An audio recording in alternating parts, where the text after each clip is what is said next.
सबसे पहले एक कानून लाए तो सरकार के लैंड सीलिंग एक्ट।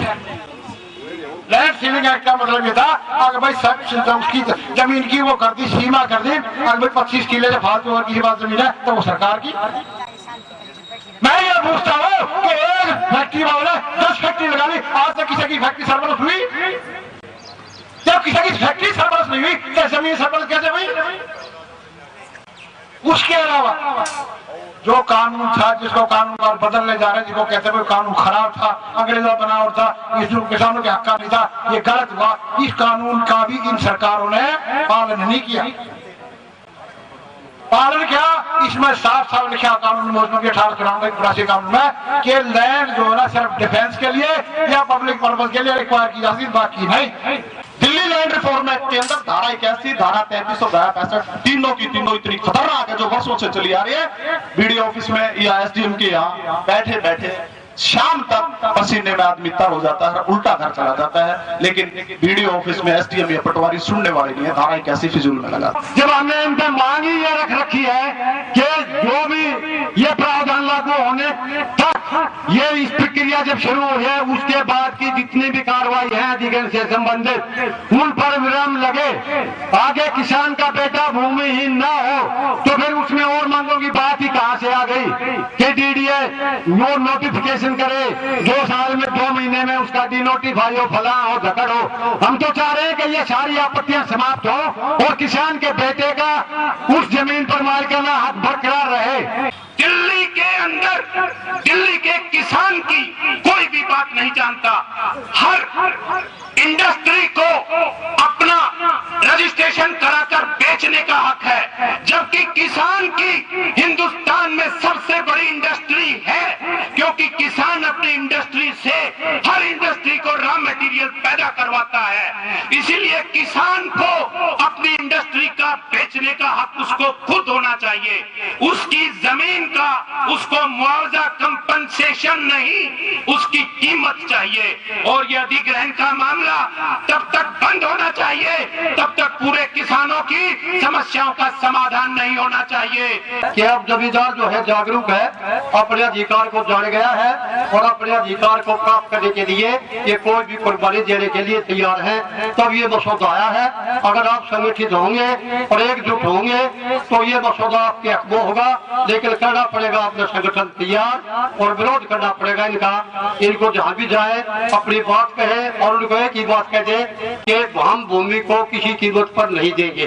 हमारा तो एक एजेंडा है भाई कि मुआवजा बढ़ाओ नहीं, कभी नहीं, भूमि की कोई कीमत नहीं। भूमि हमारी माँ है और माँ की क्या कीमत होती है कि जमीन का अधिग्रहण होना ही नहीं चाहिए। भूमि उपजाऊ जमीन का तो किसी सूरत में नहीं होना चाहिए।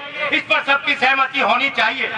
इसमें कोई दो राय नहीं होनी चाहिए कि हमको कितना भी मुआवजा दे, लेकिन जिस भूमि पर कृषि होती है, जो उपजाऊ भूमि है, उस भूमि का भविष्य में भी, आज भी और भविष्य में भी उसका अधिग्रहण नहीं हो, नहीं हो, नहीं हो। सबसे खतरनाक चीज हमारे लिए डीडीए और लैंड रिफॉर्म एक्ट है। आप लोगों को याद नहीं है, भूल जाते हैं। सन 1954 में चौधरी प्रेम प्रकाश ने इसकी मुखालफत की थी हाउस में चीफ मिनिस्टर, और इस लैंड रिफॉर्म एक्ट के वजह से चौधरी प्रेम प्रकाश को चीफ मिनिस्ट्री से हटना पड़ा। आप लोगों को कोई बताता ही नहीं है। इसमें एक मांग सबसे बड़ी है लीज होल्ड की, कि हमारी जमीन अगर गवर्नमेंट एक्वायर करे या बिल्डर करे या कंपनी वाले करे तो वो लीज के आधार के ऊपर एक्वायर होनी चाहिए, वरना तो सब टोटा ही टोटा है, कोई फायदा नहीं है। तो इसका हमारी मत का मूल्य नहीं है, 1 करोड़ का खरब का क्या है, मोल नहीं है। और उन धंटाना करो तो चाहिए तड़का कर लो, और धंटाना ही बात होल भी ना हम तो जीवन गई तरह मारे मेरे पास चल जाओ सारी ने।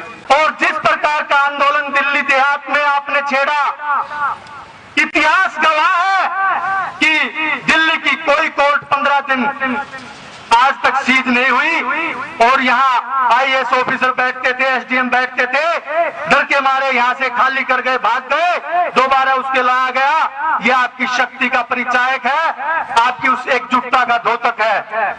आजाद भारत में 200 साल तक अंग्रेजों ने हुकूमत की। 200 साल में सरकार द्वारा गोली चलाने से जितने आदमी नहीं मारे गए, आजाद भारत की सरकारों ने जो किसानों पर गोलियां चलवाई हैं, उससे पूरे 1.5 गुने आदमी मारे जा चुके हैं। ऑन रिकॉर्ड है। तो समस्या ये है आपका है कि आपकी लड़ाई आपका कोई नेता, चाहे कांग्रेस का हो या बीजेपी का हो, वो लड़ेगा? बिल्कुल नहीं।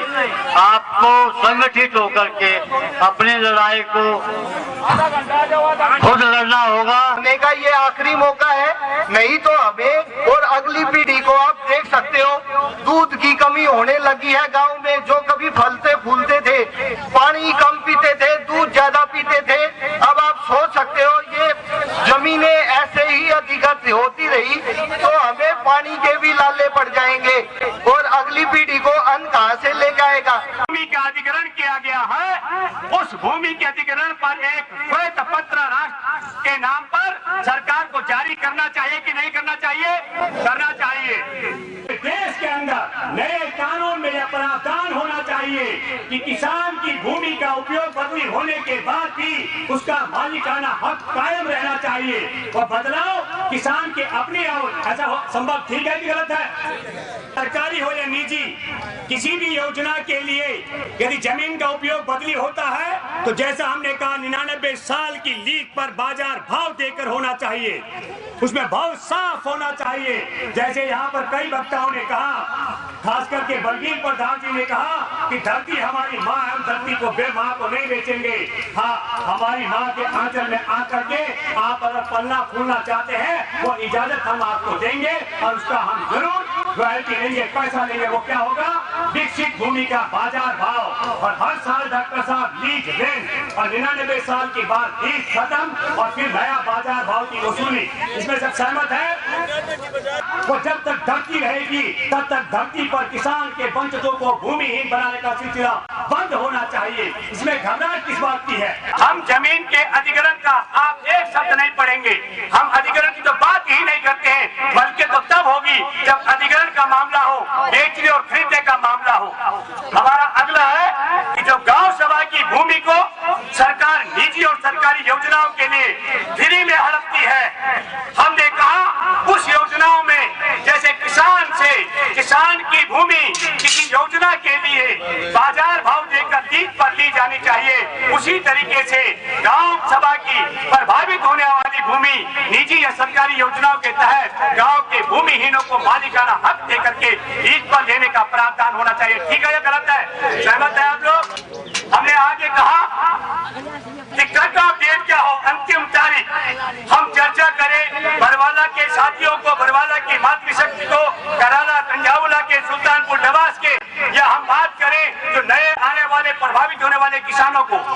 पहली बार डॉक्टर सूरज सिंह जी आप जानते हैं कि 1984 में जो 2 बड़े प्रावधान शामिल किए गए थे भू अर्जन कानून में, और उसके बाद के तमाम जो प्रभावित गांव हैं, उस प्रभावित गांव के भूमिहीन बनाए गए किसानों और जो पहले से भूमिहीन थे गांव के वासी, उनको नए कानून में ऐसा प्रावधान होना चाहिए जिस प्रावधान में उनको भी वो तमाम सुविधाएं और वो तमाम फायदे मिले जो नए कानून के बनने के बाद नए प्रभावित होने वाले गांव के किसान और भूमिहीनों के वंचितों को मिलने वाले हैं। सहमत है आप इस बात से?